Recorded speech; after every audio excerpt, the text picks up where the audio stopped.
oh my God, this med's not working. I'm stuck on it. It's like nothing I can describe. I mean, it's like an animal with his leg caught in a trap. Just tell me I'm going to get better, Giselle. Please tell me I'm going to get better. Just tell me I'm going to... And I've had sessions where I've said that 50 times. Wouldn't the world be better if when we first started to feel a certain way, we reached out for help? Right. A lot of people wait till they're ready to tap out. Are you a magician? Are you a wizard? I go, what? I didn't do anything. Mm-hmm. I'm sleeping better suddenly. I talked to you, in the next 3 days, I was in a window. Mm-hmm. I said, all I did was... So welcome everyone back to Levelheaded Mind. And today we have our very special guest, Dr. David Powers. And we actually had him on a few months ago. And so if you want to know more about his story, check out that interview. In today's video, we're actually going to be talking about some of the things that we were going to follow up on, like his book and the movie and the film that he has written and produced. So Coach Powers is a benzodiazepine recovery coach, providing assessment, education, support, and recovery coaching to those suffering from benzodependence withdrawal. Powers himself fought his way back to full health after a 10-year dependence on a high dose of Valium. Powers is a PhD in clinical psychology and runs the Benzo Recovery School, which is at www.benzorecoveryschool.com, which is a positive, focused benzo recovery community with a multi-module video course and recovery, plus weekly 3-hour live meetings where Powers provides lessons and takes Q&A from his students. Powers coaching focuses on several dimensions of benzo recovery, which align with his 2 core principles, lulling and pushing. His coaching style is informed by CBT, DBT, and mindfulness training. Powers also works as an artist and a filmmaker. And I would say he's also an author, and a good one at that. So welcome, Dr. David Powers. Oh, thank you. That's a great introduction. You're welcome. Blushing over here. Yeah, you're welcome. Yeah, you should be proud of your accomplishments. You've done a lot.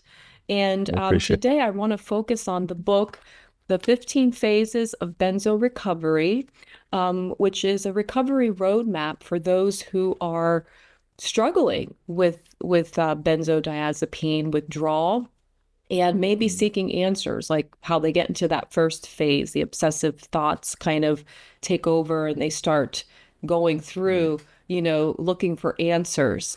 And so could you tell us a little more about the book, how it came about, and what these phases are?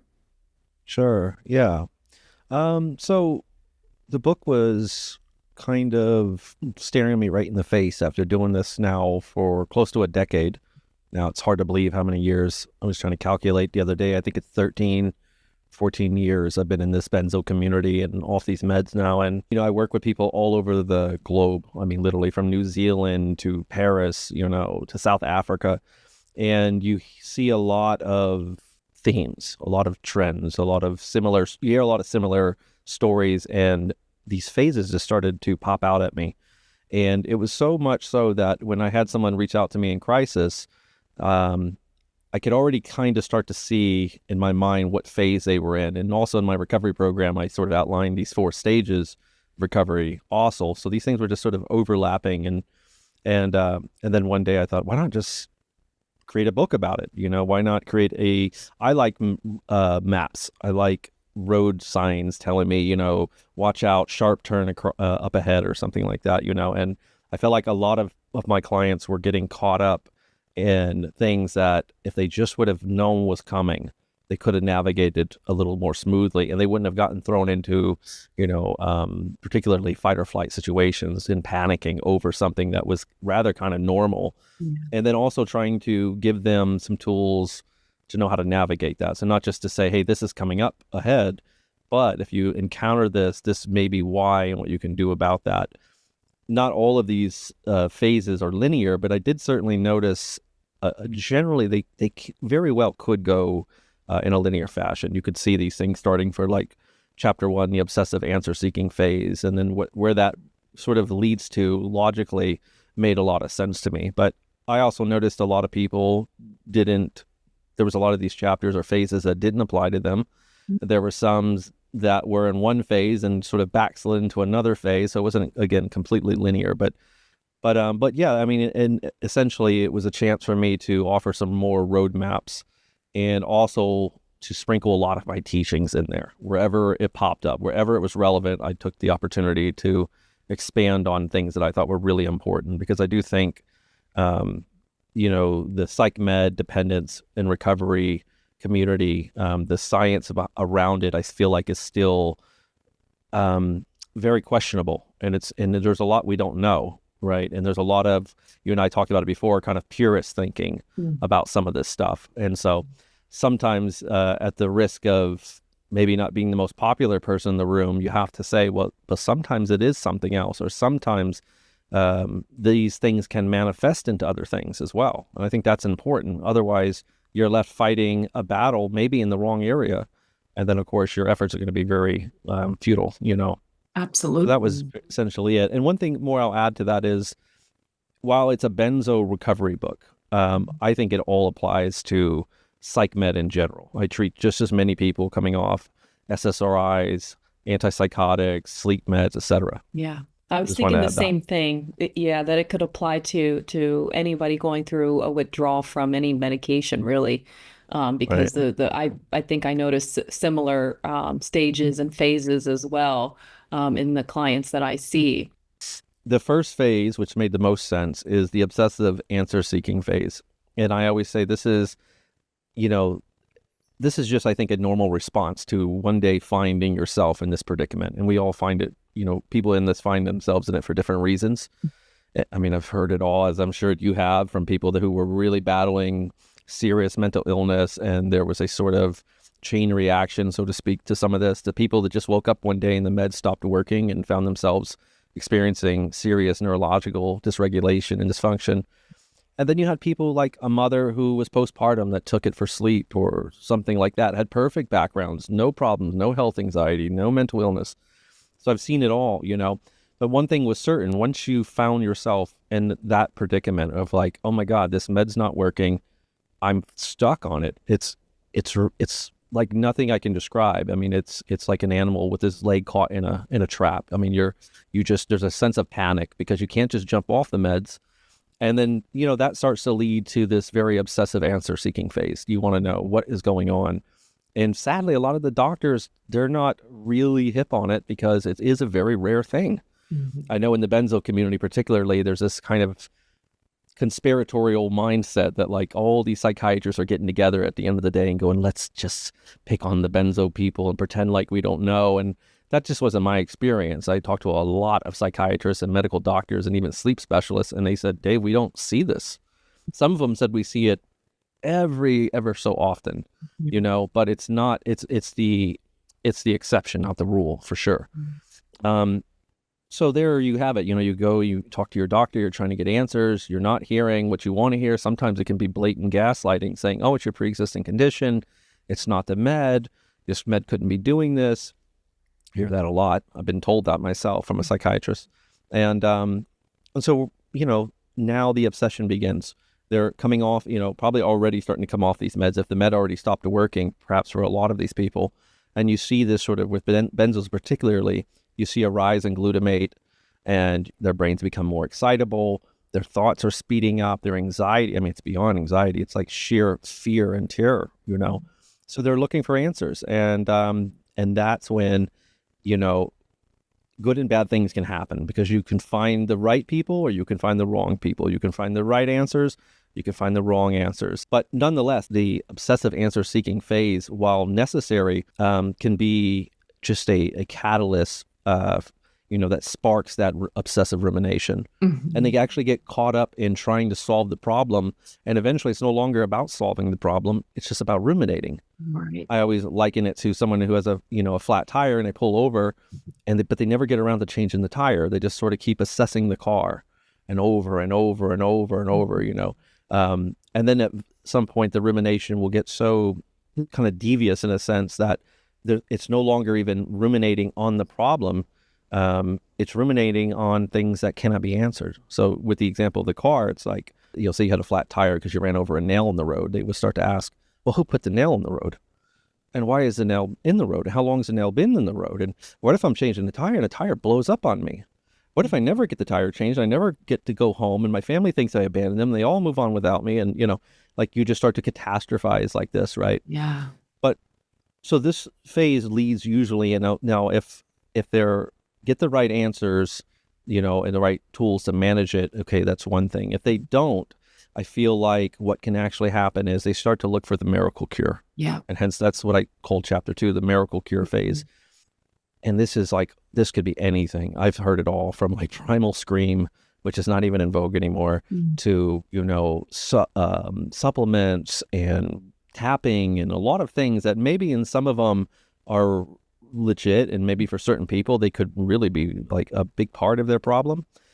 But you see these people go down the rabbit hole. I'm sure you've seen this too, where it's like they're just looking for that fire extinguisher, something to put it out. It's a fervent prayer that they're going to find some miracle cure. And I think that's where the wheels really start to come off even further at that point. Absolutely. Because now they can start to convince themselves of very strange things, that may correlate or may not. We could get into it later, but, one thing that I found was how lightning can strike so many times for one person, meaning, I have a client that has like profound health anxiety, and then they come back and tell me I have this gene mutation, right? I have a histamine intolerance, and I also have Lyme disease, and I have black mold poisoning, and it's like the list keeps building and building and building, and you're thinking, you have all of those things? I mean, maybe, but maybe this is now health anxiety running amok because you're sort of getting lost in looking for all these cures, right? Yeah. Because now you're going to meet a lot of different people, many of them in the same boat. And again, the wheels just keep coming off. And so moving forward, chapter 3 is the indoctrination phase, which you, maybe I should have called it the purist phase, because I like that you called it the pure, referred to it as kind of purist, But I guess in my thinking was indoctrinated, meaning there was this school of thought, and it was almost like biblical. It's like, this is the book. This is what we've all determined for benzos, particularly, is the Gospels. You can't have magnesium, for example. You can't take vitamin D3, and it's sad because some of these people, their lives can be completely turned around from those things that now they're afraid of exploring, because there's this sort of reverberation going on in the benzo community of fear. I always think of it as like one giant collective limbic system kind of speaking to each other, Yeah. And so you have people who won't try things. They're petrified, and so this is more dangerous because they start to think that they figured it out, right? They start to kind of, and this leads later. This is like the seed that plants into chapter 6, the know-it-all phase. And so here they are. They're in the community. They're figuring things out. Maybe it's very different than what they've been told by their doctors. Some of the information is probably very helpful and accurate. Some of it maybe not so much. That bleeds into the anger phase, And in some ways I thought of like almost writing a book on the 5 stages of grief or death and dying, because there's so much mourning that goes on in this, people mourning their own life and things.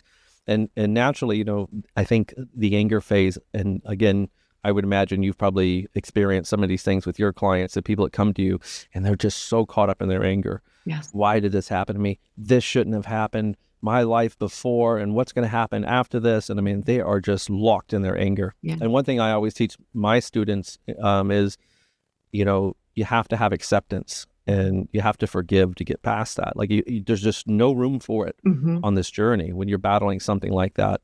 And actually what I don't think they realize too is the anger actually sends a distress signal to that limbic system. Absolutely. Right? It sends a kind of distress signal. So that limbic system is going to be even more hypervigilant. And as that hypervigilance goes up, you're looking at things like cortisol, norepinephrine, and as those go up, the feel-good hormones go down, serotonin, oxytocin, dopamine, glutamate goes up. Everyone in the benzo community, going back to that indoctrination phase, there's a lot of kind of PhDs of benzos, if you will, in the community, but you got to question some of that. And I don't think they realize that glutamate is not just a response to coming off a med, right? Like it's in our brains, and fear can spike glutamate as well. So or not just fear, but any intense emotion. That amygdala processes intense emotions. Now maybe anger if you think about fight or flight, they're pretty close, Yeah. right? Anger and fear they're like relatives, into this brain. And anything that's going to spike those fight or flight chemicals are going to exacerbate your condition. It means more neurological dysregulation, more anxiety, more fear, which again is like, the flame on mental illness anyway. Mm-hmm. So if you had health anxiety, you're cranking up the temperature on that thing now. And things have a way of manifesting. Health anxiety can lead to like conversion disorders, somatization disorders, pain, pain disorders, another form of kind of conversion. Yeah. So anyway, there's the anger phase there, and that's a scary one because anger is usually, part of depression. Yeah. And I think that's where the wheels are slowly coming off. By the way, the first several chapters of this book are kind of the wheels coming off. Mm-hmm. And then the last several are the wheels sort of coming back on, mm-hmm. so to speak. But we'll cover that. And I think with the anger phase, I just wanted to add that a lot of people I see go through the shoulda, woulda, coulda's. Maybe I shouldn't have taken that. There's a lot of guilt in that phase as well, because they start blaming themselves as far as, should I have even taken that medication or seen that doctor? Maybe I should have just kept doing this or XYZ, you name it. Right. And it's like I always try to convey to them that the shoulda, woulda, coulda's doesn't change anything. That's in the past. We have to focus on the road ahead and one step in front of the other moving forward. Because if you get stuck in the shoulda, woulda, coulda's, obviously there's anger and then resentment, guilt, shame, etc., that then spirals into, like you said, depression and other mental health symptoms. Absolutely. And sometimes I'll playfully say to my students when they're, doing that coulda, woulda, shouldas, I'll say, could you give me the lottery numbers for next week? Because I didn't know you were psychic, because you can't know this. You just can't. Yeah. I mean, I was training to be a psychologist and I stepped in it. Yeah. I've treated brilliant psychologists. I've worked with psychiatrists. I've worked with neuroscientists. Like, I don't care who you are, how strong you are, how much you know, you're not immune to it. And again, it's very rare. It really is. Mm-hmm. I think it's a lot more rare than a lot of the benzo community maybe can see because we live in a bubble. So it looks like this is the world, but it's not. It really isn't. Mm-hmm. So anybody can get caught up in it. And you're totally right. I mean, the anger it's a poison. Absolutely. It's a kind of poison, right? And you have to work on that. You have to work on it. And the anger, I think, breeds into this next phase, chapter 5, which is my case is different. Mm-hmm. It kind of fuels that stage. And I'm sure you've met these people too, right? And I was one of them. My case is different. Yeah. You don't understand. Mm-hmm. This is different though, and that's a dangerous phase because that's kind of the phase where you start to turn away from help because you kind of, which leads into the next phase, the know-it-all phase. Yeah. Right. And these are very distinct. I'm just sort of glossing over for the sake of time. Yeah, absolutely. But they are distinct phases.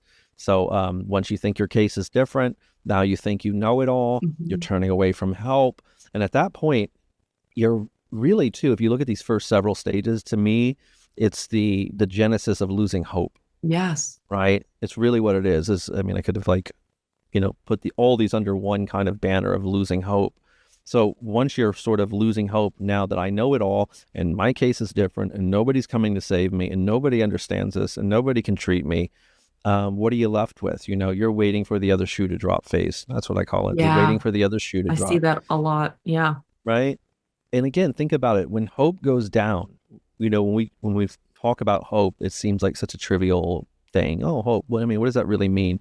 I say hope means when you lose hope, it's like jumping out of a plane and pulling that ripcord on your parachute and the parachute doesn't open. Yeah. Right. That's what real hopeless feelings are. It's this feeling of I'm crashing toward the earth. It's only a matter of time and there is nothing going to save me at this point. Nobody's going to catch me. I am doomed. And more importantly, what does that mean to survival? And what does it mean to the limbic system, right? It's the most terrifying signal you can completely give your limbic system is hopelessness. Yeah. Right. And once that happens, talk about neurological dysregulation. When your limbic system is pumping you full of survival chemicals 24 hours, 7 days a week, accessing all your systems, accessing all your senses, detecting changes in the environment and creating these sort of almost like survival algorithms where, you start to develop these sort of, I can eat these foods, these say 5 foods, and this quantity at this time of the day in this way.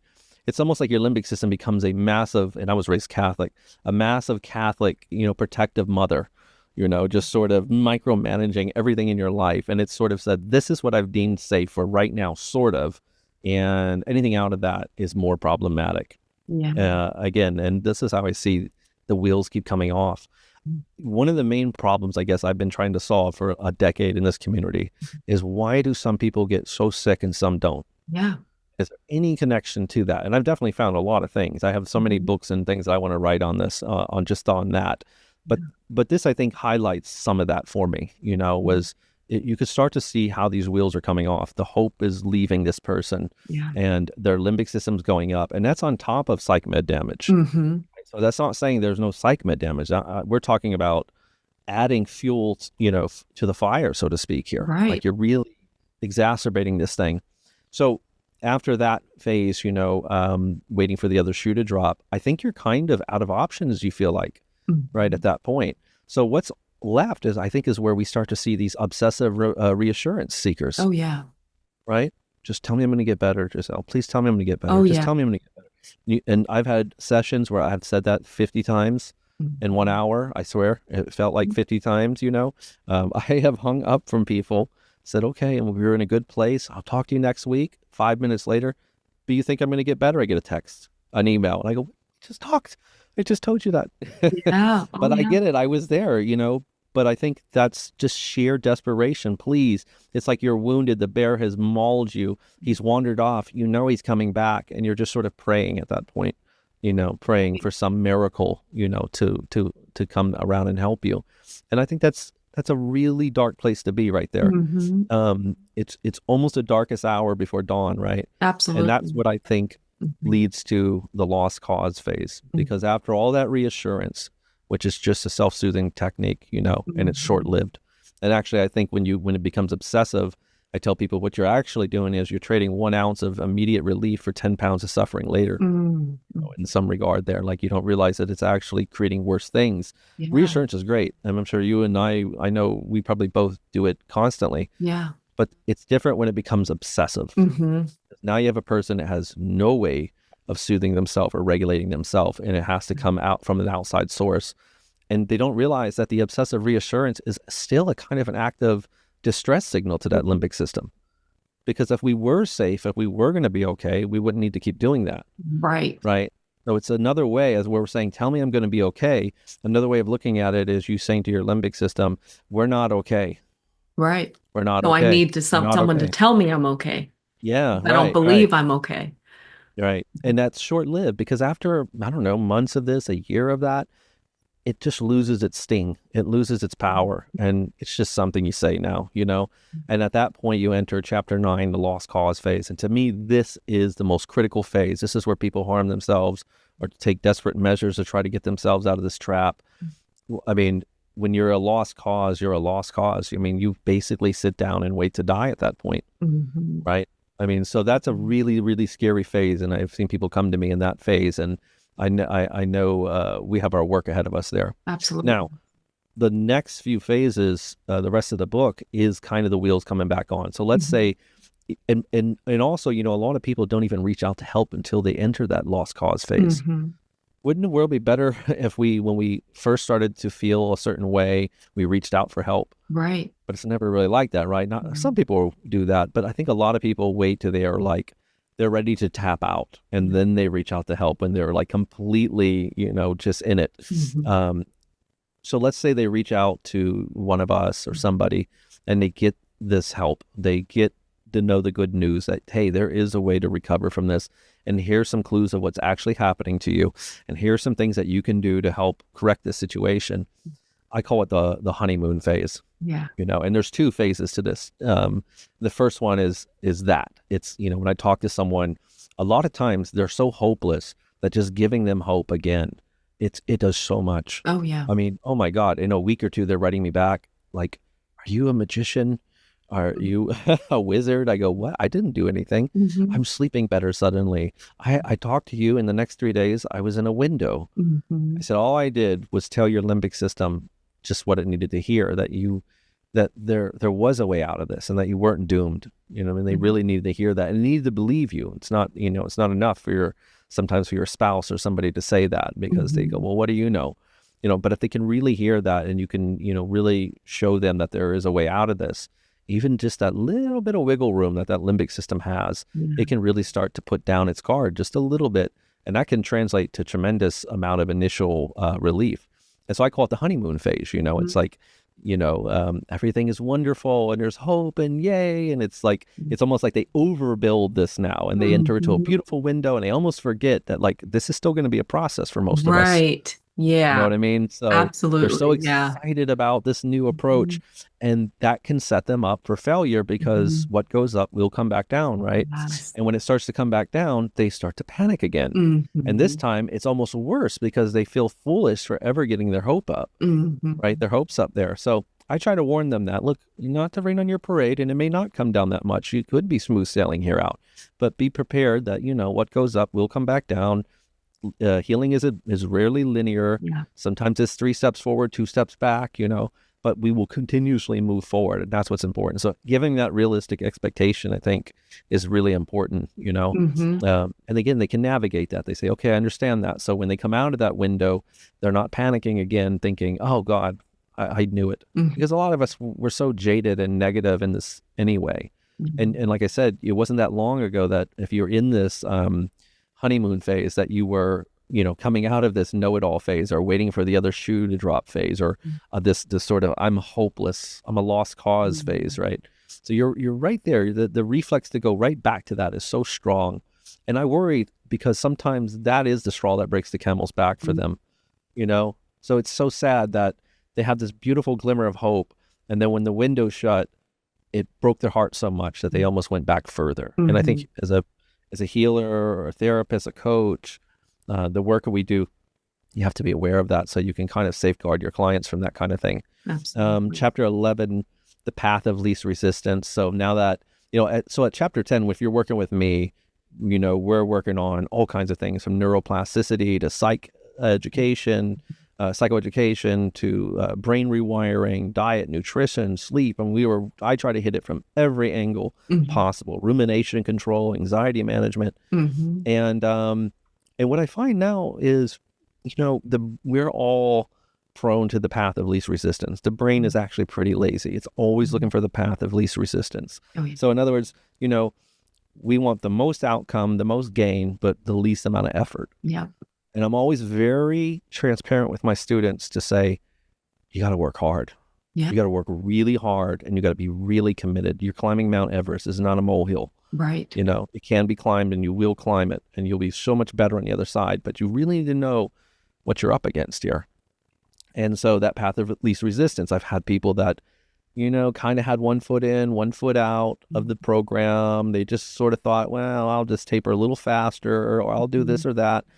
And oftentimes they run into a wall, and then you have to kind of rebuild them again. And then when they come back to me, I've had people that got off, 10 milligrams of Valium. One guy I'm thinking of, and maybe the last year or so, did that twice, came off Valium twice, 10 milligrams, a little too fast, kind of half committed, kind of sailing on that honeymoon glow, if you will.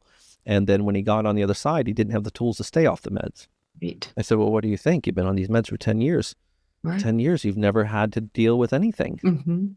For 10 years, if there was even a glimmer of anxiety. Matter of fact, you didn't even wait for the glimmer of anxiety. As soon as you woke up, you took the pill and you safeguarded yourself for the rest of the day. And if there ever was anything, you took another pill. And so when you're off, you can't do that anymore. Yeah. So you need to have coping skills. You really need to build things the right way, I think. Yeah. And so that's kind of what that phase is. It's a call to action and work ethic and helping people navigate that. Yeah. 12 is the benzo burnout phase. This is interesting. So now say you're on the right path, you're working really hard, you're doing everything you should be doing, months are rolling by, and then you start to just burn out. Yeah. You start to get tired. I hear things like, I don't want to take a stupid mental health walk this morning again, you know, Mhm. and you don't blame them. To me, it's almost like a fighter who's been in a fight camp for too long, and Right. he's kind of, and Tired of he's doing like, the drills. yeah, I'm so tired. I've been training for a year. Give me a break, man. I'm Yeah. tired of this. And I think, I have some ideas on that. And I said, don't let it burn you out. First off, I wrote my dissertation on burnout.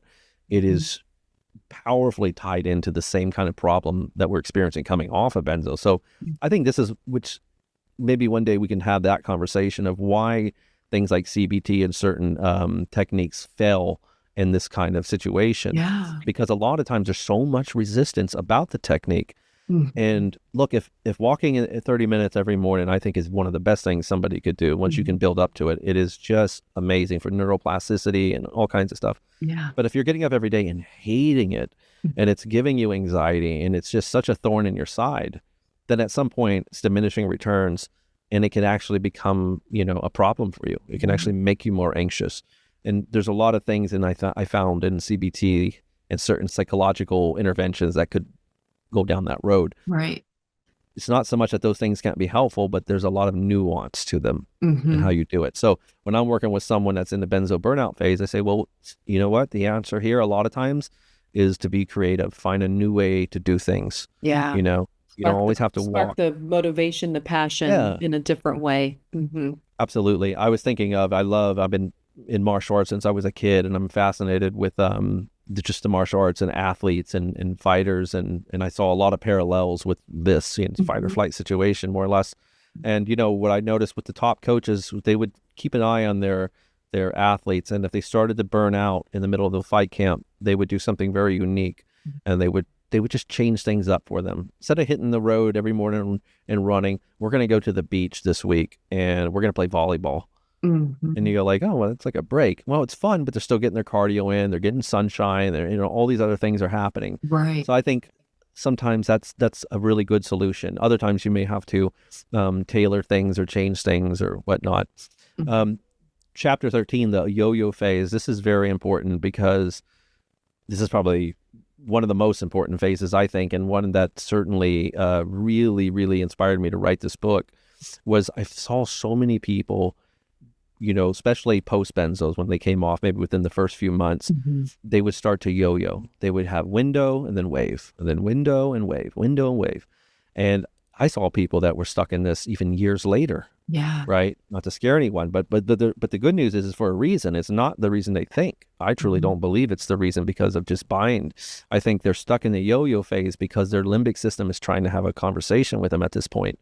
And it's kind of trying to de-escalate from a fight or flight situation. And so I tell people the limbic system can only speak to you in fear. Mhm. That's how it speaks. It doesn't have words. It has no other symbols, right? Mhm. So I said, imagine being run into a cave by a bear and you've been hiding in there for a year. And now the bear has been wandering away longer and longer. And you start to want to peek your head out of the cave and see if you can make a run for it or, get some more firewood or berries or something like that.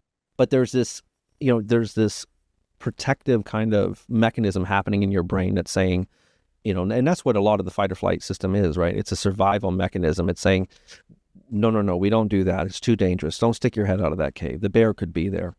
But after a while, the limbic system will run a little test, so to speak. It'll sort of say, well, it's been quiet for a while. Go ahead and peek your head out.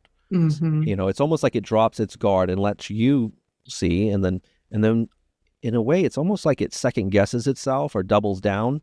And then it asks you again in fear. It says, it's almost like it said, oh my God, did I make a mistake? We've Mhm. been in survival for so long. I dropped our guard, let you sleep a little more, started to let you feel well enough to venture out of this cave. And what if the bear's still there? Mhm. Again, in a funny way, it's the Catholic mother. Yeah, and you then you know? go back into the wave because you were now afraid of that Yeah. peeking out of the cave, and the Yep. wave is like the worsening of symptoms, and windows are the Yeah. easing up of symptoms or Right. betterment of the symptoms. Where you start feeling That's right. good. For those who don't understand that lingo. I should have probably given that definition. So that's what's happening. So in other words, how they react to the waves, I think, is everything. Yeah, I said, your limbic system's trying to have a conversation with you. It's asking you, are you okay? The problem is it can only speak through fear. Wow. right? So it kind of runs in the room like a bear and goes, rah, and it roars. And then you go, ah, and you run. And then it goes, oh, I guess we are in danger. Well, here's some more fight or flight again, Yeah. right? Because if we weren't in danger, we don't run. We wouldn't run.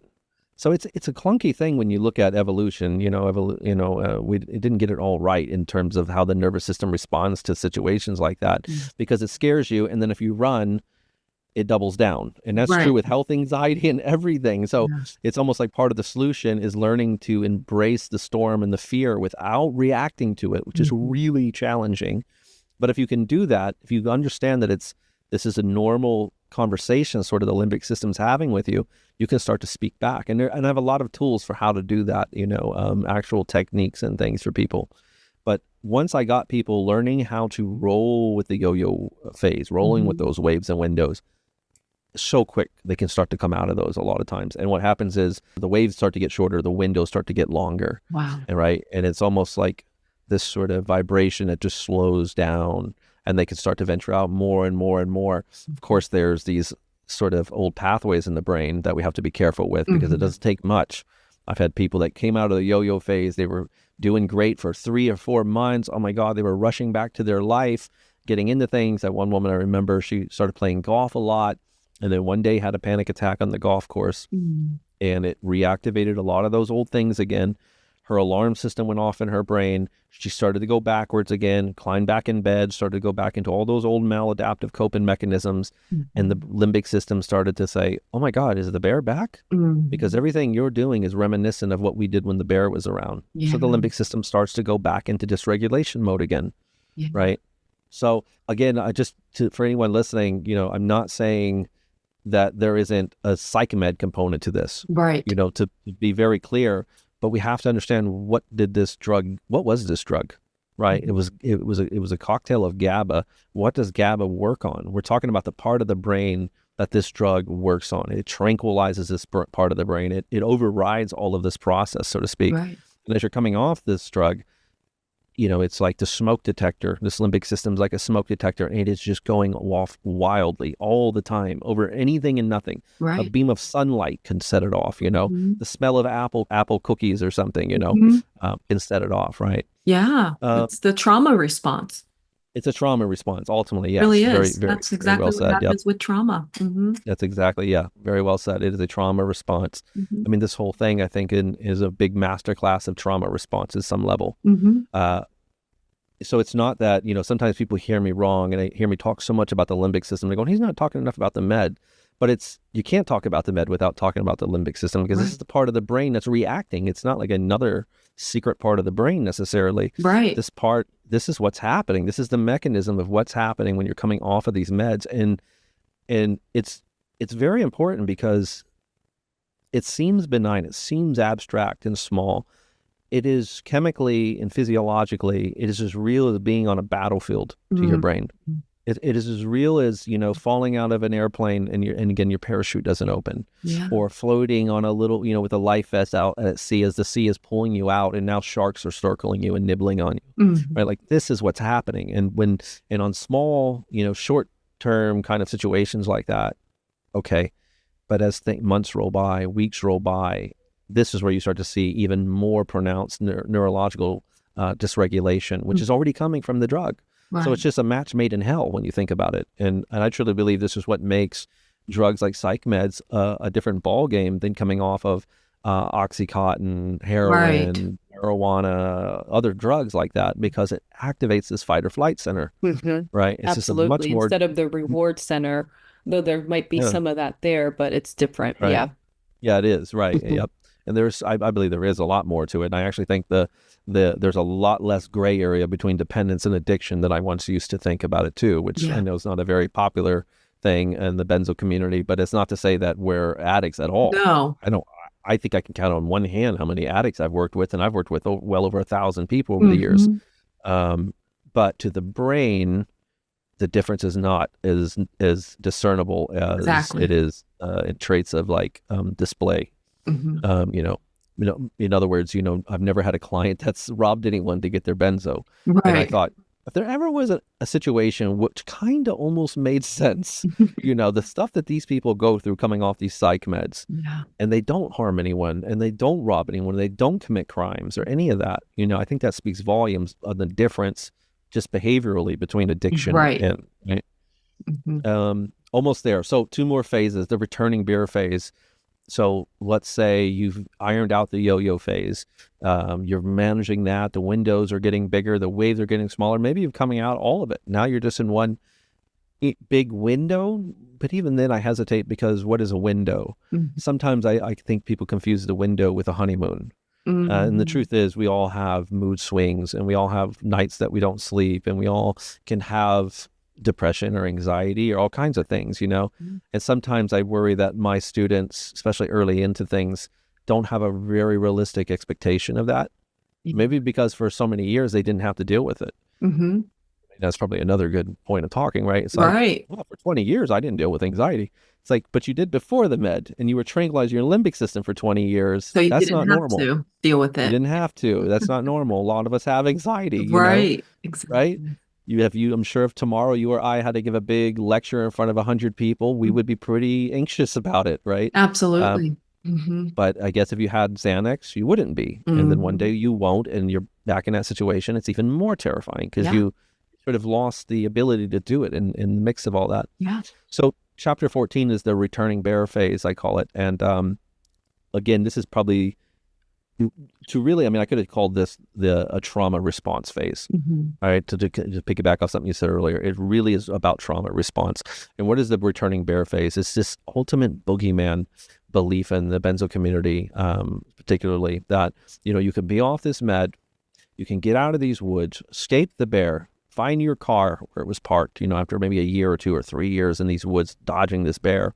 And you get in your car and you drive 3,000 miles across the country, and you go home and you kiss your family and you celebrate and you have dinner and you go to bed, and your years roll by, and then maybe 3 to 4 or 5 years later, you wake up one morning, you roll over to kiss your significant other, and there's the bear in the bed, right? It's just, oh my God, he's back, right? This is what I mean by the returning bear. First off, I think it's born in that kind of boogeyman phenomenon, and I think there's a lot better explanations of why people could enter what feels like bind or waves years later. Yeah. I'm not saying that some people can't be neurologically damaged on a certain level where that might be more a reality, but I think a lot of people are confusing a trauma response with something else, right?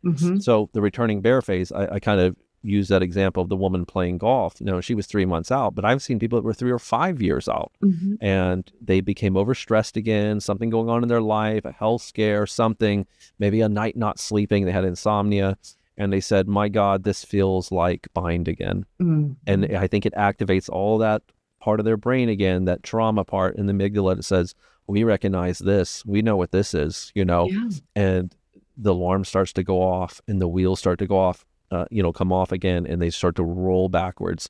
And it's very important because, we all have maladaptive coping. A lot of my clients, our students will, at least in the early stages, they're laying in bed, they're ruminating, they're living on forums and just taking in so much doom and gloom, scary content constantly. Yeah. And even 5 years later, the first sign of a kind of trauma response of this bear coming back, and they fall right back into pieces again. And is again why I think it's so important to help build them up along the way, so that you're protecting them for something like that. To say, one day you can burn out. One day things happen. It just takes the wrong elements coming together.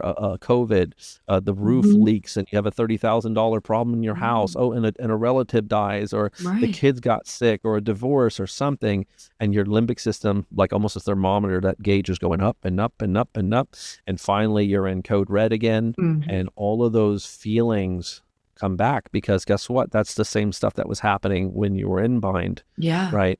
So it's scary. And then maybe you read things in the forums that like this could happen. And so you start to panic and go, oh my God, I'm back in this. I can't do this again. That's when they really start to panic. And that's a scary place, because people could harm themselves and not realize that it's like this is really treatable. This is a normal This thing is here. You're not going backwards. Don't harm yourself. Yeah, this is the Right? human condition. And I think that that's Right. so important to remember is that I don't have a benzo injury.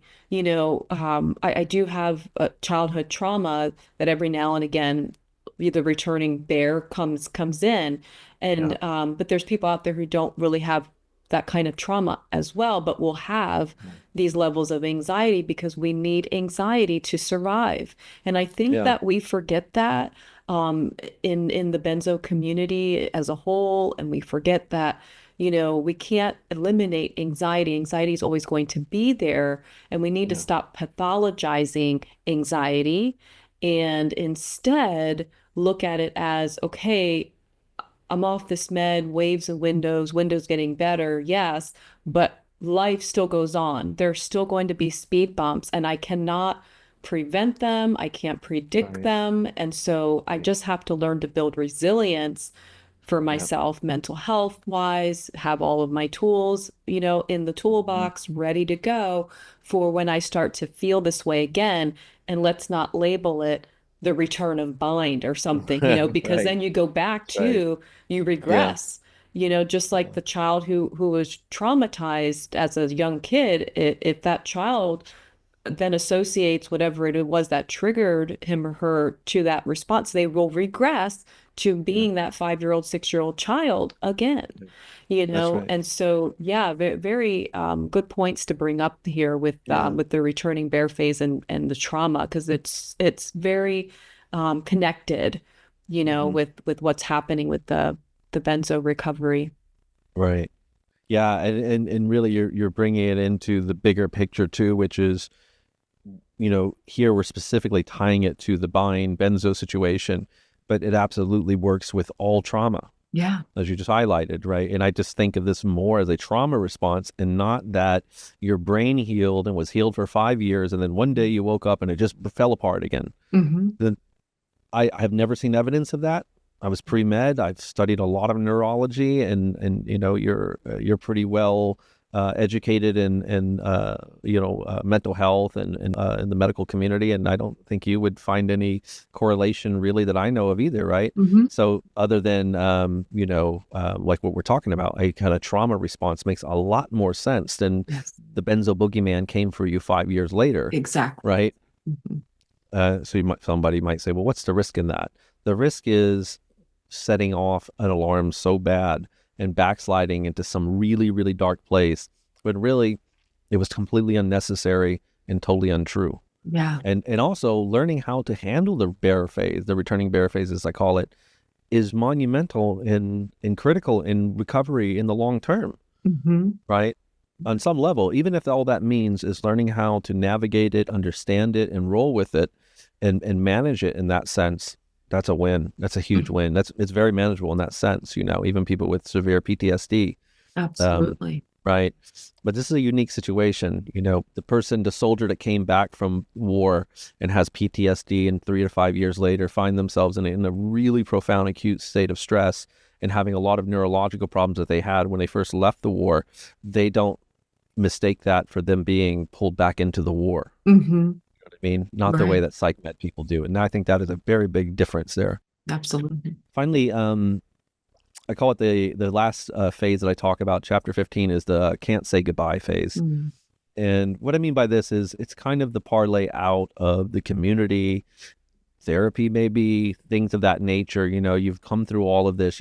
Assuming you've learned all this, you've even learned how to navigate that returning beer phase. And you go, you know what? I think I'm good. Now I'm ready to leave. Mhm. But the problem is a lot of people aren't, and they can't say goodbye. And that's why I call it the can't say goodbye phase. And you see people in the community, and I think because of a couple reasons particularly. One, a lot of us lose our identity going through this. We lose a lot. And you become a new identity somewhere in the mix. You're the benzo warrior, the Mhm. benzo survivor. And you have, you want to keep that identity alive. Maybe it's given you a purpose. Maybe you run a forum or you have a bunch of people you help. And that's not to say that you can't stay here and be very helpful, because that would be amazing. But the idea here is not that you can't do that.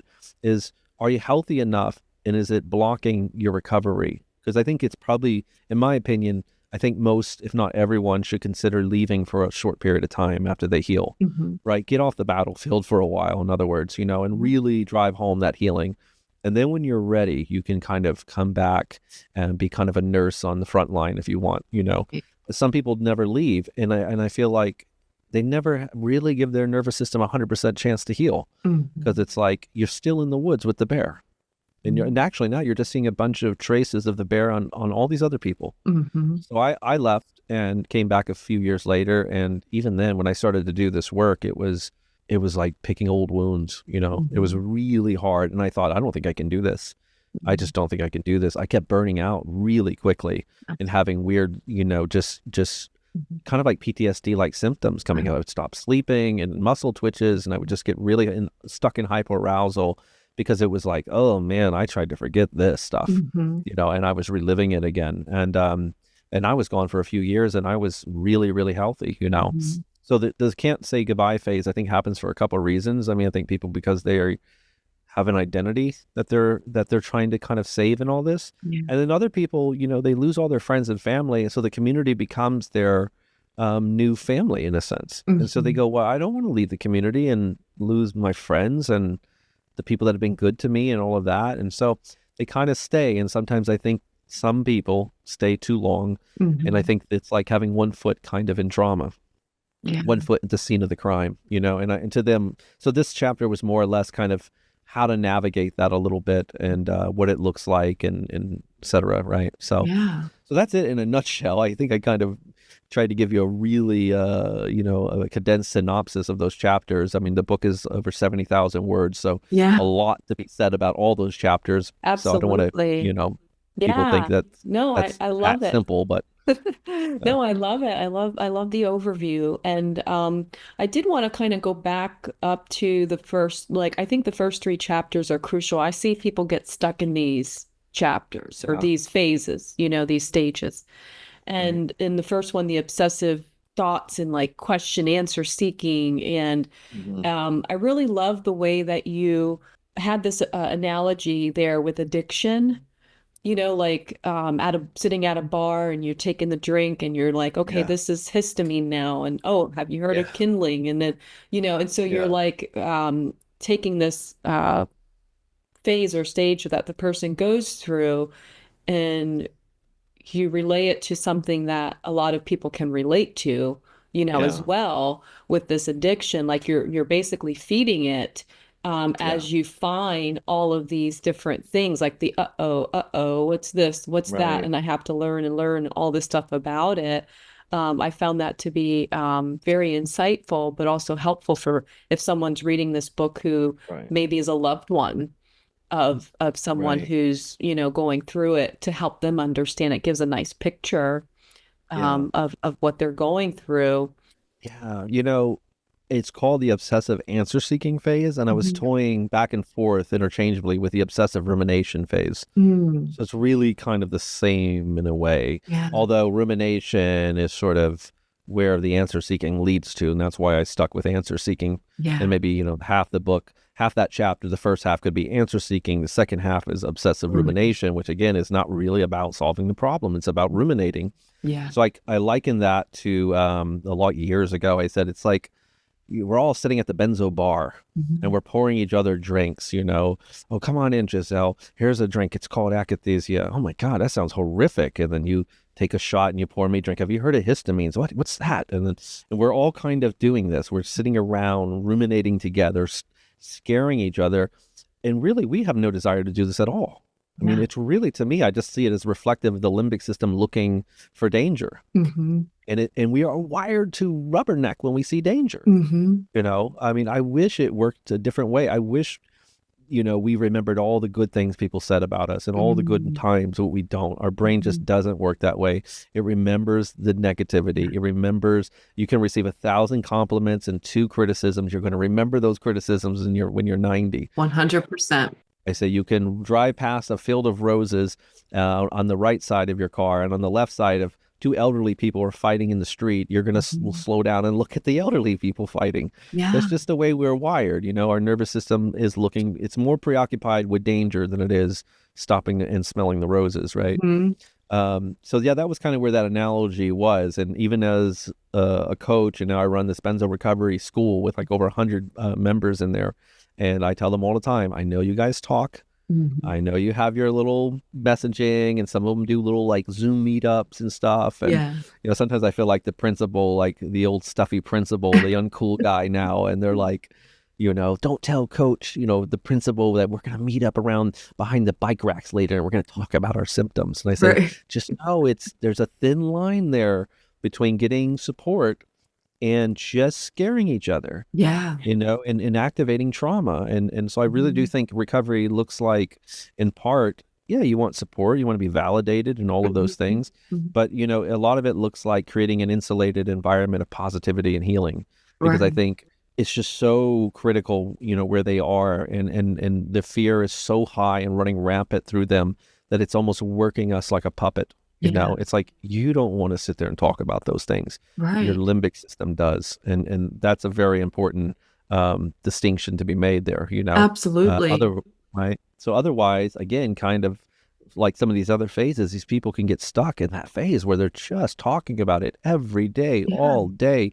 And I know people watching this know of these people. Some of us are Mhm. guilty of it. I know I was. Mhm. But you see them on Facebook all every day posting about Oh, yeah. benzos, Mhm. right? Mhm. Every day. And I know what some people were thinking. Well, we're trying to spread awareness and this and that.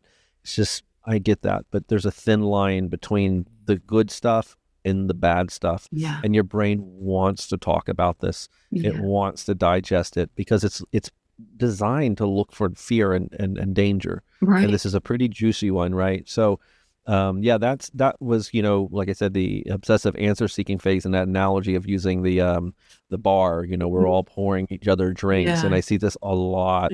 yeah, and the My God. forums and communities and like the chats and the feeding that bear, like you say. Yeah. But also when I was reading that over and thinking about it, I also think of trauma bonding and like Mm, that happens in trauma, like how you then start yeah. attaching yourself to the problem, like to the perpetrator, Yeah. or you start building the bond. So in this case, the Right. fear, right?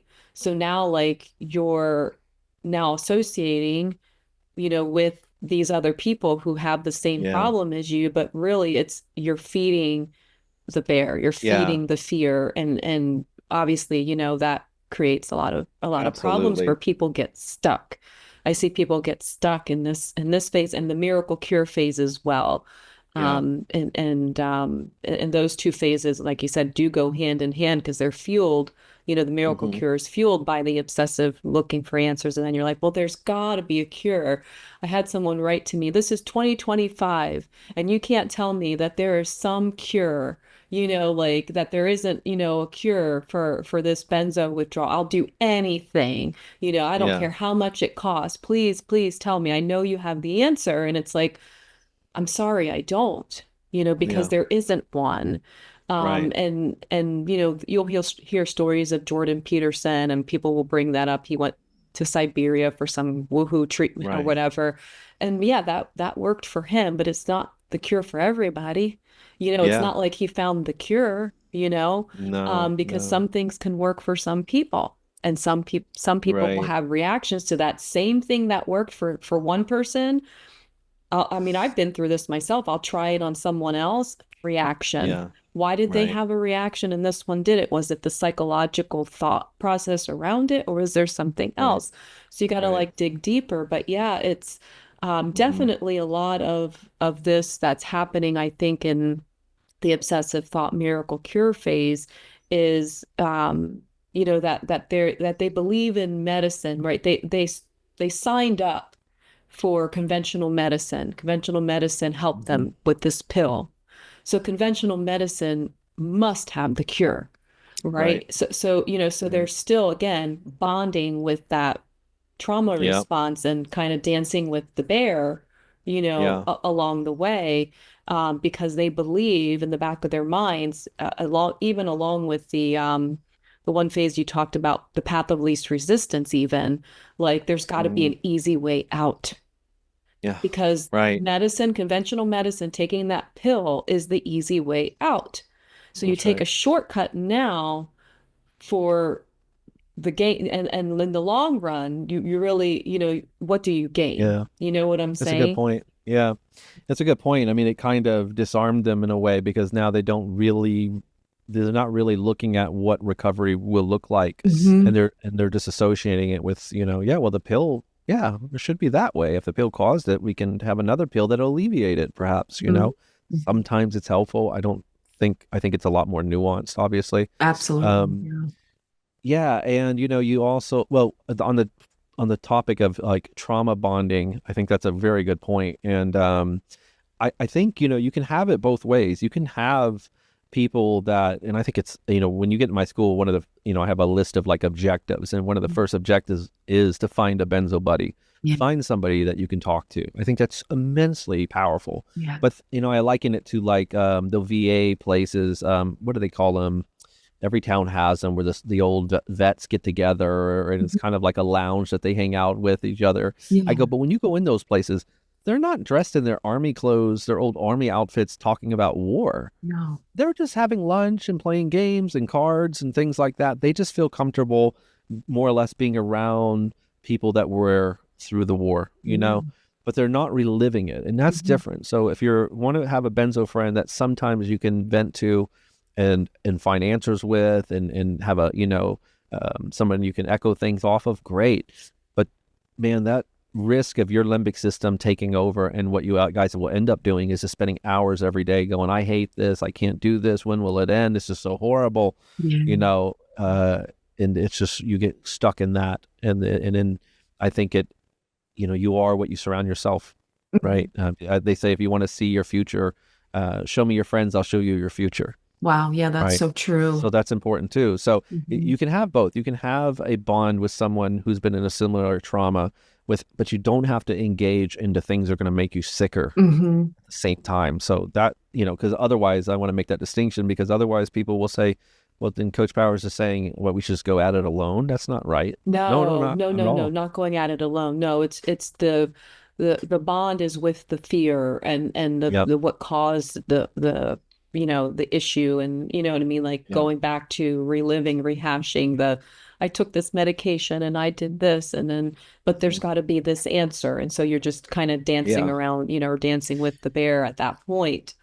Yeah. And the other thing, the indoctrination phase, I wanted to touch on that because I believe there's a lot of fear itself in this community. And again, going back to this dancing with the bear type of a thing, that can really hinder someone's healing, Yeah. because there's a lot of theories, or Yeah. not so much theories, because I think some groups are absolutes, like you cannot do this, Yeah. you should not Yep. do that. Yeah. And I think that can be dangerous.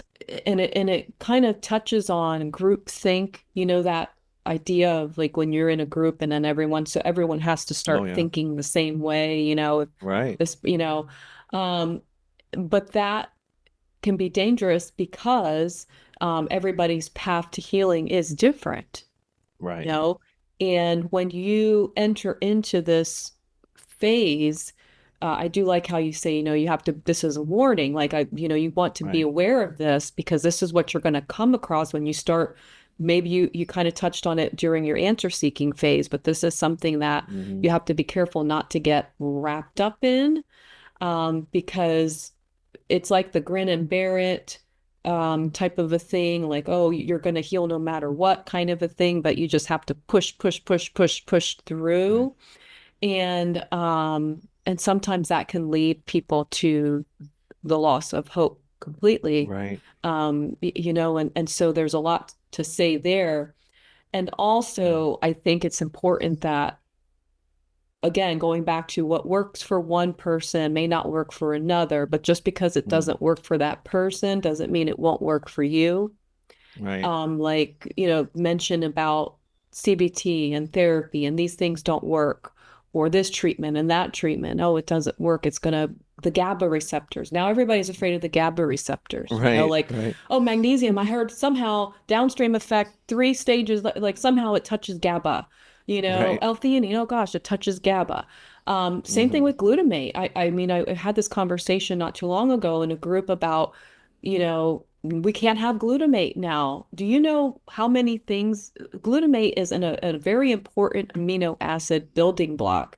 So you're Hmm. telling me that you're just going to eliminate all sources of glutamate? It's in plant and, you Right. know, Right. meat, proteins, right? Yeah. It's something you need.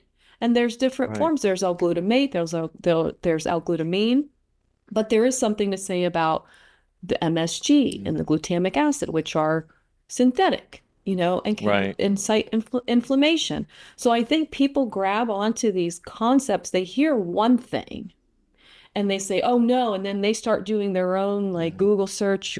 What's glutamate? What's in it? Oh gosh, I can't have A, B, C, and D. Or Hmm. GABA. What's GABA? Oh, everything touches on GABA, so I can't do this. I can't do that. And then they Right. create that what you call the benzo bubble. Yeah. And now they're down to 3 or 4 foods that they can eat. They're getting sicker Yeah. and sicker because they're isolating in their room. They're afraid to step out of their safety zone and their Right. comfort, because they basically were Yeah. scared to death almost. You know what I mean? Like Yeah. it's Oh, that yeah. type of fear that stunts you, and Yeah. and so it stunts the growth of healing, Yeah. you know? Absolutely. And like you said, you need glutamate. It's not the enemy. Yeah. And you need GABA. It's not the enemy. Yeah. It's almost like getting rid of potassium. It's like, in Yeah. fact, bad things will happen if you get too low in glutamate. Actually, look at the Yeah. literature. You need it. So anyone who doesn't know that is hearing this, if you want to do some research, look at the effects of too low glutamate. Mm-hmm. So this is a situation again where someone might liken something like potassium as a problem or magnesium, and they go to great lengths to remove it from their diet. It's like, well, now you're deficient. Now Right. bad things are going to happen. Maybe worse things are going to happen. Mm-hmm. Um, and how many foods have glutamate, glutamine, magnesium, Yeah. GABA, like all of these things in it already? So it's like Yeah. you're not gonna divorce yourself from it. I think the fear around those things are just as important as any of Mm-hmm. them. And you said, everyone's different. And Yeah. I tell people all the time, if you really understood how different you were, Mm-hmm. it wouldn't even make sense to ask other people their story in a sense where you're looking for clues of your own necessarily, right? Yeah, that's so Because they're true. so different. You can have two twins, Mm-hmm. same, very same biologically, same experiences, everything, same meds, same dose, same mental illnesses, and they can still have completely different experiences on all of that stuff. Yeah, that is so It's true just, because there's so it just is many, what it is. it's multifactorial, this whole problem. It's not just biology, it's not Hmm. just the mind, the receptors, the nervous system. It's not Yeah. just faith, what you're putting your faith in. It's not like this psychological battle, but it's all of it combined. Right. And Right. so you have to look at it. We can't just keep looking at it in silos and sectors and saying that because it's multifactorial, the whole thing. And Right. so yeah, there Yeah. are so many components to Yeah. this. And Yeah. I do want to read a passage that I think is great, that you end chapter 3 on, that I think is something good to read, and I think could lead us into how you help your clients. Okay. Okay. So you say therapy can work, exposure can work, mindfulness and neuroplasticity can work. The best diets may not be keto or vegan. Some of the things you need to do to heal may actually increase your agitation and symptoms initially, but that doesn't mean that they should be avoided. Again, Right. there's both a science and an art to benzo withdrawal and recovery. Free your mind, free yourself, transcend the benzo indoctrination phase. Not convinced yet? Do me a favor, keep reading. I love that Right. because I think that really helps to kind of eliminate all biases. Yeah. And Right. and now let's move into like this, how your school and how you help, Yeah. patients through Right. these phases when they come into any of these phases. Yeah. Well, thank you. And yeah, I mean that's it. It's first it's sort of, I almost have a disclaimer a lot of times with people where I say, look, I know where you're sitting and I know I'm the odd man out. I know you've read a lot of things, and I think you and I have had good conversations, and we're very similar in a lot of ways. And I know you felt some of that too, where it's like, oh, Giselle doesn't get it, and I go, but maybe we do. Maybe I do have, all I can ask you is why don't you give me 30 days and let's see. Just open your mind. But you know, it's like Bruce Lee said, like you have a cup full of knowledge, and you need to dump out that cup so I can refill it with new knowledge. You know, Yeah. you can't put new knowledge in a cup that's already filled. Yeah. So, see, what do you have to risk here? What do you have to lose? You know, take the chance on looking at this from a different perspective. That's it. And so, you know, I kind of asked him that ahead of time. In fact, in my recovery modules, when you get into my school, I have a 24 video recovery module with like animations, and I go through all of these like the key steps of my program. And part of the very first video asks that, like, open your mind just a little bit, because you can't see things from a different light if you're going to keep holding on to that old model. Yeah. And again, it's not throwing out the old model. I see what I'm doing is just building upon it. I'm not telling people that's all wrong. I'm just saying I'm building upon it. And you know, we talked about what works for one may not work for the next. That's a fact. That is just a fact. I've seen magnesium help more people than it's hurt. I promise anyone listening to me, I've seen it tremendously be beneficial more than it's ever hurt people. And I've seen a lot of people, countless people, that wouldn't even try it. They weren't even open to try it, you know? And I think that's kind of sad, because that led to other deficiencies and problems in their body. So, you know, the whole idea of coming into the school, I think, is you got to be a little bit more open-minded. It's just kind of unique because, you know, when I look at my students, there's a lot of similarities in them. They're usually hard workers. They're very intelligent people. They're people with an open mind, and maybe they were indoctrinated sort of into this. I was. I mean, everything that I talk about, I'm not like judging from the outside. I went through it. Nobody ruminated better than me. I did all the things that I was told to do in the community. I lived in that bubble, you know, for years, so I get it. But I find that they're very open-minded, compassionate people that took a chance on looking at something differently, and they get in there. And the first steps is that psychoeducation. I want them to go through all of this, because there's a lot of freeing that happens in that, to go, so I can get better. So maybe maybe it's not all traumatic brain injury. So maybe I, you know, again, that's how hope is restored, by the way, right? Maybe, maybe, you know, there is a way out of these woods. And that's where it starts. So the very first step of my program is psychoeducation and hope restoration. And they kind of work almost hand in hand. As they're coming into the psychoeducation, usually before they're done with the modules, they're writing me going, Coach, oh my God, I had this epiphany, you know, and you know, and some, they don't come in and usually finish it in the first day or something. It might take a week or two because it's a lot of information. Right. But they'll already start to report like sleep or little windows and awesome things. So it's like the proof, it's already being validated just in the psychoeducation component part. Before they do anything else, they're already starting to go, that's strange. I go, no, it's not strange, because look at, you know, video 3 where it talks about hope in the limbic system. And so as your hope keeps increasing, you're going to see more and more windows. Does that erase benzo withdrawal or something? No. But it helps it not be exacerbated into a much bigger problem. I don't know about your experiences, but that's what I find almost every client. It's like the psych med is 50% maybe of the problem, and then 50% is the exacerbation of the experience. It's trauma, it's dietary stuff, it's rumination, it's depression, it's panic, it's insomnia, it's hopelessness, it's lack of acceptance, it's a lack of forgiveness, it's anger, it's resentment, it's all these other components that I don't think need to be there, and we can navigate through that. And when you bring those things down, a lot of times what you find is benzo withdrawal itself, it's a lot more manageable. It really is. I have clients that come to me in complete, you know, a crisis or meltdown, and one of the first things I'll do to them is say, what are you feeling? I just don't think I'm going to get better. No, not what you're thinking. What are you feeling right now? Well, my stomach hurts, and I have some muscle twitches, but this is never going to end. No, not what if it's going to end, but what are you feeling? And when you get them to talk about what they're feeling, a lot of times they'll go, I guess that's not that, okay, it's not that bad. It's like, no, because there's a difference between pain and suffering, right? There's a profound difference between pain and suffering. You know, you can be in pain with your symptoms. Suffering is psychological. It's a whole nother level of added distress to the situation. Right. So kind of answer your question, they you know, the things they come in my school, they start to learn about the psychoeducation. They start to restore hope. that also is wildly facilitated by the community, which is not something I saw coming because I never opened a school or did any of this before. I knew in my heart my program could be helpful because first off, it saved my life. I truly believe that. I don't think, I'm not sure I could say it's for everybody, but what is for everybody, all I can say, it's my truth. This helped me. And then over a decade, I watched it help so many people. I mean, if it wasn't helpful, I couldn't be here. I wouldn't be here.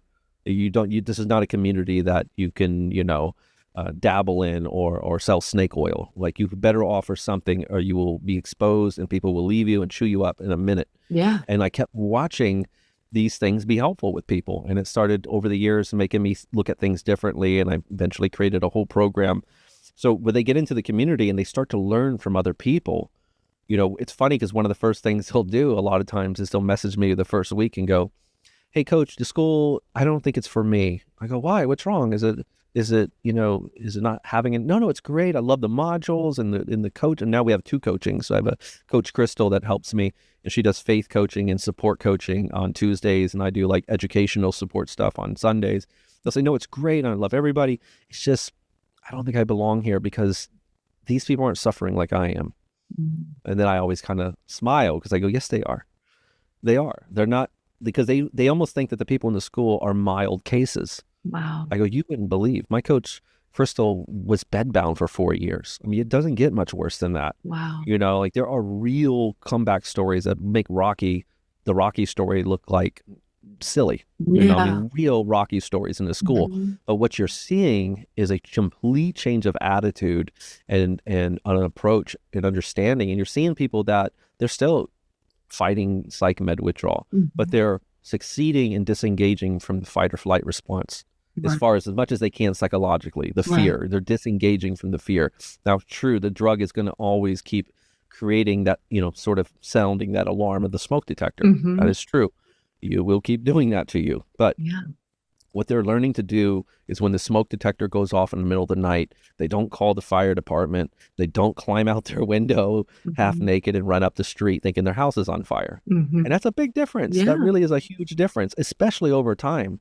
So the community, their support, the way they are, their compassion, I really think I have the best community of people that I've ever seen. I'm in love with all of these people and how kind they are to each other. And they model the way, which is so validating for the work that you and I do, to have almost an army that's, I don't have to say this, look at these people. They're living proof of this now. They're embodying this now. I don't have to be the guy that sounds crazy up here preaching a bunch of things that you may not buy, So they come in there, psychoeducation, they start to restore their hope, which is also not just from psychoeducation, but from the community. Then we start engaging in the recovery program, and that's more neuroplasticity building, brain rewiring to some degree, which is more or less a fancy way of saying, creating healthier pathways in your brain and disengaging from kind of like trauma responses and that thing, learning new skills, learning healthier coping mechanisms. And then we approach it from the ground up. I mean, everything from diet and nutrition to exercise, having a PhD in clinical psychology and spending the last decade working specifically on this problem, on all things limbic system, has been very valuable. So we have over 150 hours of recorded lessons now in the school on things like Jungian psychology, nutrition, diet, trauma response, CBT, you name it. I mean, the work we're doing, eventually what I'd like to do is just open up a limbic retraining or neurological dysregulation school. Because I just really think I'm on to something here on what, and it's a return back to the holistics, back to the basics. It's not reinventing the wheel by any means. We're in a very interesting time right now in mental health and physical health, actually. There's so many cool things coming out, and it's not necessarily reinventing the wheel, but we're learning how to combine things in nuanced ways that make them even more powerful. So I get people in there and we start to go through the first stage is I call it Operation Lull the Limbic System. It's all lulling. It's all bringing down the symptoms. It's all disengaging from fear. It's somatic work. It's CBT. It's a lot of that stuff. And then when they're ready, and it could be months, then we start to gently push back, hence the concepts of lulling and pushing. It's like this yin and yang in my program. So then we start to push back, and that might be working on exposure therapy and things of that nature. Why does it keep doing this? Yeah. I don't know how to turn that off, folks. It It's a totally Zoom, undermines the it's a points. Zoom thing. Yeah. I'll be doing a Zoom and I'll be making this great point, and suddenly a heart will pop up and rain on me, and I'm like, okay. Anyway, but yeah, it starts with lulling the limbic system, and then we graduate to kind of pushing, and then eventually you have this checklist of maybe it could be up to 15 things a day that you're doing to build neuroplasticity, which I try to demystify all this stuff because it doesn't need to be so wushu, neuroplasticity doesn't need to be that way. So I simplify it. And, going back to hope has to have a path forward. This is a very important takeaway here, I think. Hope has to have a path forward. If you don't have a path forward, you don't have hope. You have wishful thinking. That's very important. So having even a checklist that's let's say just the neuroplasticity component, that's a path forward. Mm-hmm.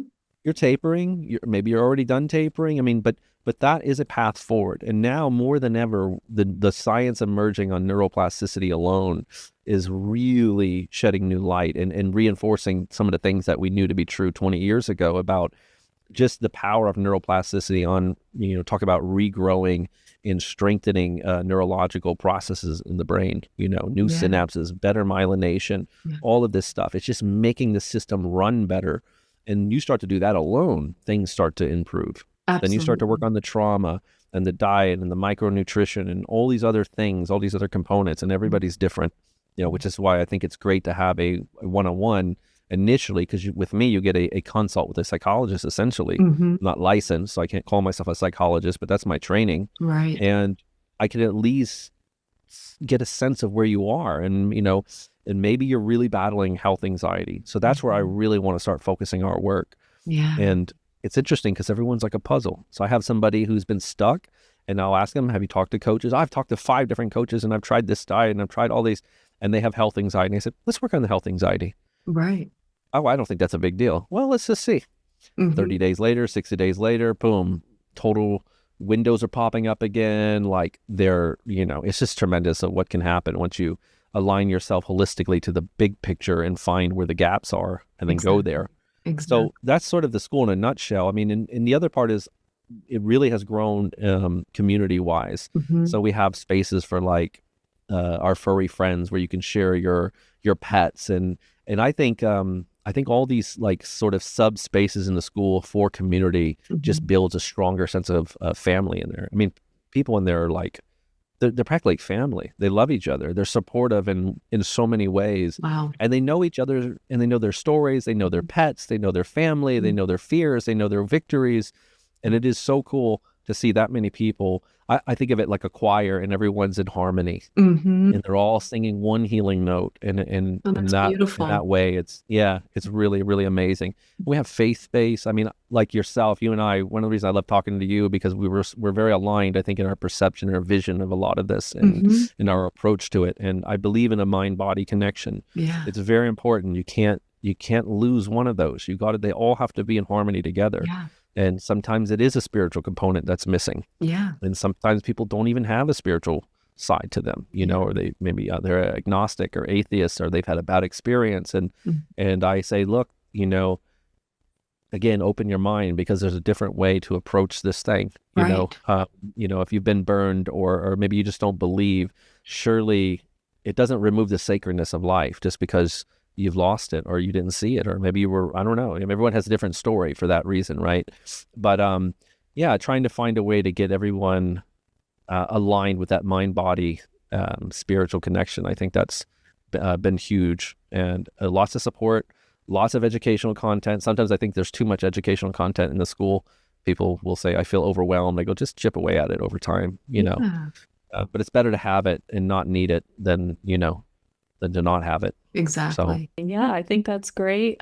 Giving everyone an idea of the school and the program that you offer, and they can find that on your website. Yeah. Powers, benzocoach.com. The school's website is benzorecoveryschool.com. Okay. We'll make sure to put those links in the description for anyone who's interested in checking that out, because I think that's important. And then I'd like to wrap up with talking about like the next venture. I mean, it's not really a venture anymore because you've completed, from what I understand, the Yeah. film that when we spoke last time, you were in the midst of, directing and producing and Yeah. all Yeah. those things. And so, Right. So that's been one of the most fulfilling, awesome things I've ever done in my life. I mean, this whole mission that I've been on with the benzo and psych med recovery, um, never saw this coming 20 years ago. When you're starting your academic and you're dreaming about being a therapist, or that, this was never on the radar. And I think life and God throws you sometimes some unique curveballs along the way. And I'm a big, believer of sort of that old Joseph Campbell quote, and I'm a kind of paraphrase him, let go of the life you have planned so that you can embrace the one waiting for you. right. So that was kind of the masterclass of my life too, was sort of going down roads and bullheadedly trying to make things work that maybe that wasn't part of the original plan, and once I aligned myself with this, the doors started to open where there were no doors before, which is a whole nother story. But eventually, I saw a lot of benzo documentaries coming out, and well, not a lot, but there was a few coming out, and few that were more teetering on mental health and psych meds in general.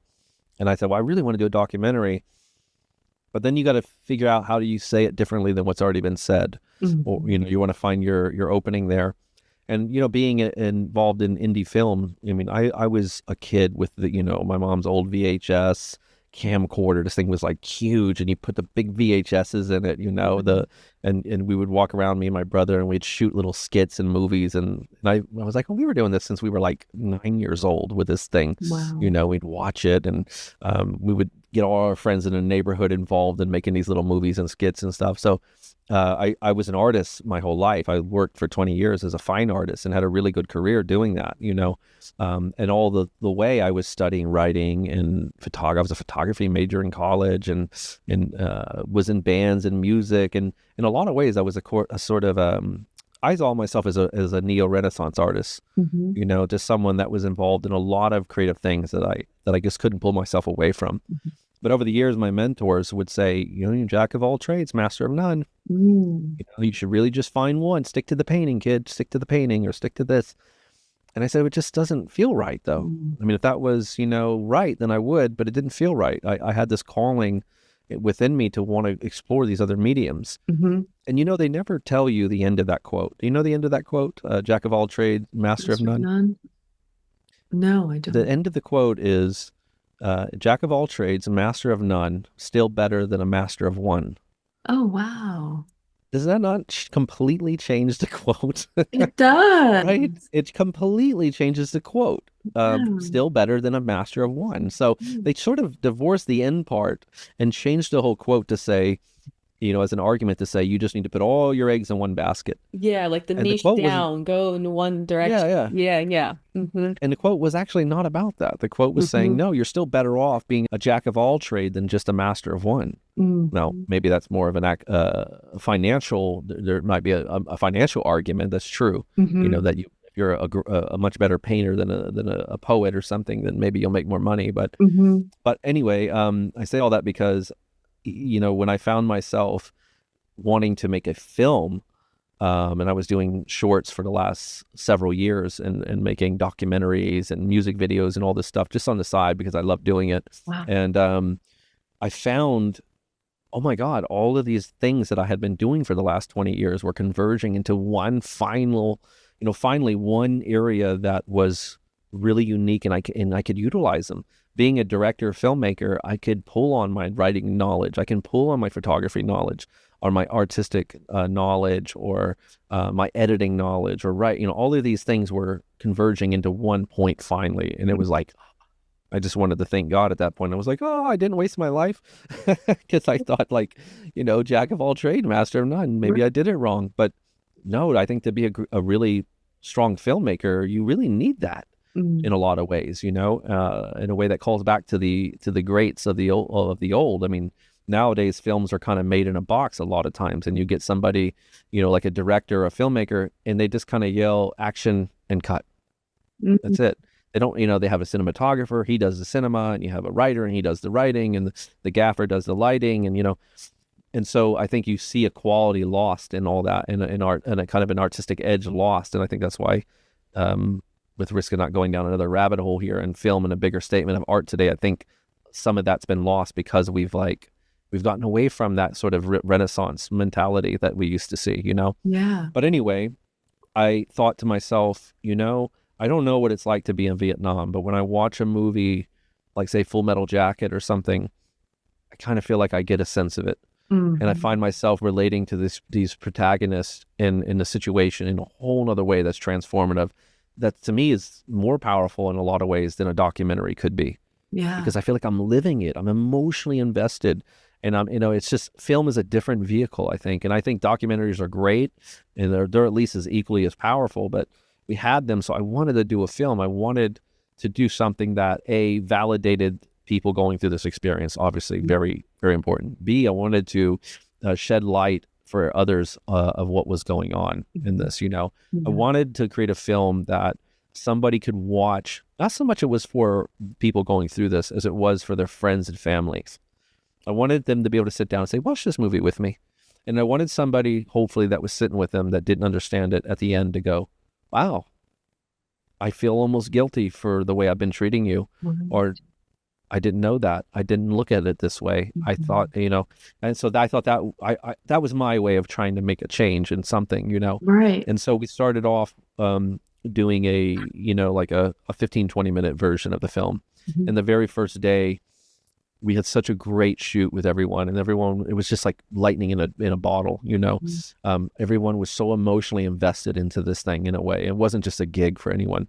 And I remember our lead actress, Sarah, she said, when we were wrapping up the first day or second day, she said, why don't we make this bigger? I go, well, how big? She goes, if you make it 45 minutes or more, it technically is a feature film, and we can run it through the festivals, and it's a whole different ballgame. And I think there's more to say. Do you have a feature script? And I said, absolutely. It's not that I didn't want to make a feature film. It was that it's a lot more money and a lot more work. And, I got to get these people to be involved in this. And, that's tough. But everyone pretty much had a little powwow, and everyone was completely on the same page and said, I am totally down. Let's do it. Let's just make a feature. And I said, well, I can't, it's going to be hard. It's going to be long. It's not going to have enough. I'm not going to be able to pay you all as much as you deserve. And he said, we're in. So, like I said, it was lightning in a bottle. Like, the way things came together, the people, the sets, like the financing, everything came together. And then being someone who was involved in so many areas of film, I was able to do things at a really, really, really lower cost. I didn't have to pay someone $1,000 a day to shoot the camera. I could work the camera, and I could do all these things. So it became a passion project, and we shot it over a period of about a year or two, maybe 2 years. And lead actress who played Robin in the films, the one going through benzo withdrawal, she was pregnant at the time. She got pregnant like the first month of the shoot. So now we're racing against the clock, and, we're worried about her starting the show, and she's putting on the weight. And then she's like, we'd be ready to shoot, and she would like call and say, oh my God, I'm on the side of the road sick. I can't make it. And you go, what do you do with that? You go, oh my God, okay, no problem. We'll wrap and we'll try next week. And then COVID hit. And so the production was, it came together in a strange way of like a blessing and a curse the whole time. It was like good and bad forces working against us in just the most profound way. Like in some ways you just couldn't believe how easy things were coming together, but then also life was like throwing all these curveballs at us, and we eventually got it, and we made the feature film, an hour and a half, called Lake of Fire. And there was some disasters along the way, because this film should have been out maybe a year and a half or two ago. And where, I live in Florida, so we got hit by a hurricane, and there was a lot of flooding, and it flooded out my studio and burned up my computer, and I lost all the work I had done, which was, gosh. oh my God, it was heartbreaking. I thought I lost all the footage, but I didn't. I had all that stored, but I had to rebuild it again. And I said, it's like building a mega mansion brick by brick with your own bare hands, and then a hurricane just knocking it down, and you got to do it again. Wow. And so it took another year to rebuild it, but we finally got there. And then November 17th of last year, we had our first private screening in Sanford, just outside of Orlando. And, small, maybe 50 people there of cast and crew and some friends and things. And I was just blown away. I mean, I was blown away by the reception. Not because, I had a couple students that flew down, which was very special for me to meet them and to sit in this beautiful theater with them and watch this, which was just, that's a whole nother topic. It was just so rewarding in the work I do, both as a filmmaker and a benzo coach with these people. It was amazing. I knew in my heart that most of those people, I think, would really be receptive of the film. I didn't count on the people who didn't know benzos to be so receptive. That was shocking to me. So the film ended, I went up on stage and I said a couple words and thanked the audience for watching and this and that. And, the lights came up and we're still in this big theater and everyone rushed forward. And now I'm holding court talking to these people. And there was, everybody had tears in their eyes and streaming down their face and they were crying. And I'm going, and almost to the fact, I'm like, was the film that bad? Because I'm like being a little insecure, like, are they really crying because they're that emotional? Like, it was that touching. Wow. It was a little shocking. And I remember one woman in particular, it was like the movie had been over for 20 minutes. She was still crying. And she said, my God, you touched on something about my whole life. I've been running away from fear. Wow. And this has just really touched me and is making me look at things so differently now. And it was amazing. And we stood out there till 2 a.m. after that, talking to people about mental health. And it was just incredible. And so, I did a private release in the school and everybody was, just fanatic about it. They loved it. I had people saying I watched it 10 times and I was like, wow, I don't know if that's healthy. I was like, I don't know if that's healthy. And they said, no, it gave me a lot of hope. It was very inspiring. It was like, to me, it's the Rocky story of the benzo community. Okay. I mean, it really feels like that when you finish it. I have the same feeling in my chest as watching Rocky win that fight. Yeah. It's so inspirational and brings tears to your eyes. And so we're running it through the festivals for this year. We really wanted initially I was just going to put it on YouTube, and one of my clients is a filmmaker and he's done some really big things, and worked with like big budget and big actors, and he had a lot more knowledge of the business side especially than I did. And he kind of reached out to me and he said, can we talk for a minute? And I talked to him. He said, do not put this on YouTube yet. There's a process to this. And so we ended up talking for 4 hours that night, and he just schooled me on the whole business side, on things that I thought I had a good sense of, but there was a lot I didn't know. Right. And he said, run this through the festivals and, this is what could happen. And if you just put it on YouTube, it's such an injustice to what you've created here. And this could get some legs and you could reach out to, certain people. And right now, there's some interesting things happening in the mental health world right now with just even like kind of politically in a sense. Like I think Big Pharma is starting to be looked at in a way that we haven't looked at Big Pharma in a long time. That's right. And so there's a lot of people now wanting to rally behind that, and this film came out at the perfect time. So we're going to spend the year putting it in the festivals and reaching out to certain people and communities in hopes of getting some legs on this thing and getting it out there.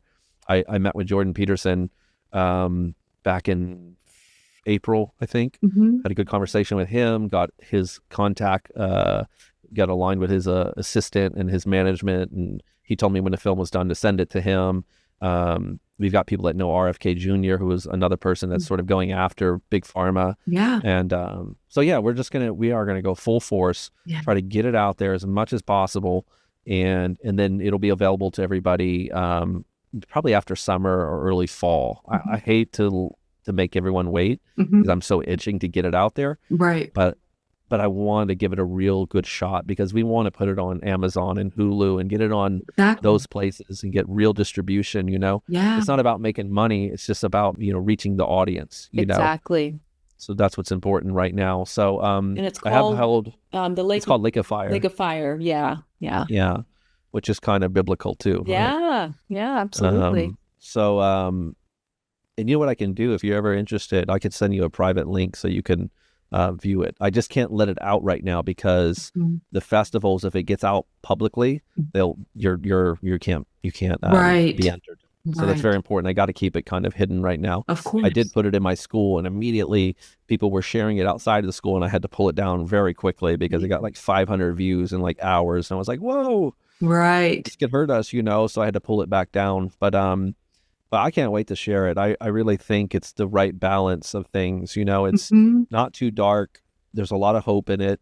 But I think it's dark enough to tell the story, Right. you know. Yeah. Yeah. No, no, that's great. And I'm excited, to be able to see it. And, when it does become more public, then we can maybe bring you back and talk about it, Oh yeah, that'd promote be it cool. again, Yeah. Yeah, that's Yeah. I'll exciting. sh I'll share if it's okay with you, I'll share the trailer in the comments or something. So if anybody Yeah. wants to Oh, yeah, we can find put that in that, the description too, the trailer. Yeah. yeah. Yeah, they can check out the trailer, which I think is pretty strong. Mm-hmm. And Hmm. and also we have a website, lakeofirefilm.com. Okay. So you can look at that, and that's going to be growing over the year with interviews and Hmm. press release and all that kind of stuff. But if you want to go look at the cast and crew and trailers and some cool information about the film, you can go to that website, Okay. and it's the film website. So yeah, that's it. And super excited. There was people that donated to the film to help make it possible. Right. Those people received a credit at the end, a very big special acknowledgement, with their name on the screen and everything, Yeah. as a way of my way of thanking them. And I just can't wait to share it, and I'm very proud of it. And next, I think what we're doing is we're actually going to switch gears and go back to creating a benzo documentary. Hmm. So I've already started aligning people. I actually reached out to you, and you and I Hmm. talked about it for a minute. Yeah. Um, and so that's on my radar. And possibly in the next year or two, I would personally love to do a kind of mini series on the same topic, building off of where Lake of Fire ended, like Right. 30-minute, episodes type of thing, and Right. put out maybe like a 6-episode mini series, because there's so much to say on this topic that I didn't get to say in the film. Right. Yeah, So no, that makes a we'll see lot of how it sense. happens. Yeah, especially if it's received well and Yeah, helps get this helps get the message out, and then gets people more aware. So you're right, working on both angles, the ones who are already injured, who need people to understand where they are, but then also the ones who haven't gone down this journey, preventing this from happening so that they can see like, hey, this could potentially right, be, the right. outcome.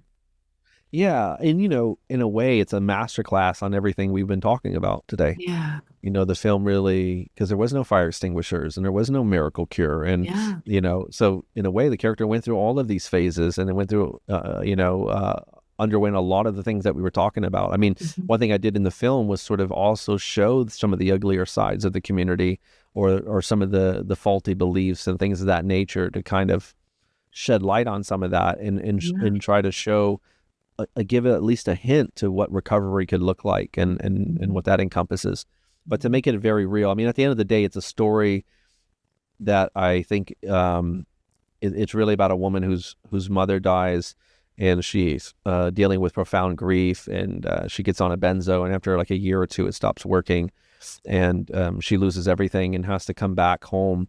And now her father resents her. She's an older woman, but she comes home, and her father's just so much resentment, because he Mhm. looks at her as abandoning her family, and he doesn't really understand what she's going through.